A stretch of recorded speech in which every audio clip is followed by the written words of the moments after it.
I'm Edgar Dooky Chase III. I'm the third generation of family members who operates Dooky Chase Restaurant in Treme, the oldest black section of any place in the United States of America.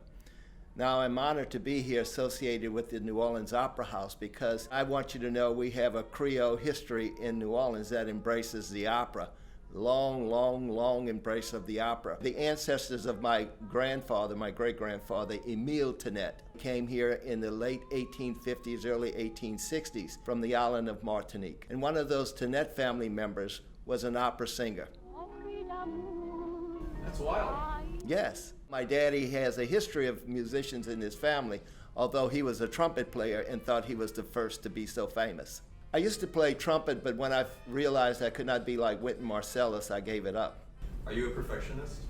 I tried to move to the highest standard, and that's why I like opera, because there's such amount of expertise and skills and talents, the ranges of voices, the hitting the notes, how the scenery is designed, because I know all the effort that goes into it. You think the opera performance just got there overnight, but they've been rehearsing and practicing, and the symphony music, and a lot of hard work goes into it. And you see the outcome of that effort. And so you should see excellence at its highest standard. And to me, that's what the opera is. I'm looking forward to seeing Josephine Baker expressed in an opera because it will embrace dance. But I think that sometimes people associate people dancing and dancing in a sensual way with something other than just the beauty of dance and the expressive talent of what a person carries inside that person's soul, no matter what their color. You see liberty, love, escape from bondage, and you see people coping with the ups and downs in life. I know it will be done in the Faubourg-Marigny area. The roots of New Orleans is in that area. The roots of Creole New Orleans is in that area. Josephine Baker was known as the Creole goddess. So I like to see that expression of dance, paying homage to the Creole goddess in what I consider the original Creole sections of New Orleans. I want to be a writer. I want desperately to be a writer. I'm writing about American identity in the evolving nature of cultures influencing American identity since 1776, since the Declaration of Independence, all the way through today. Oh, the movement of American people, all the immigrants coming to America, the case laws dealing with American law.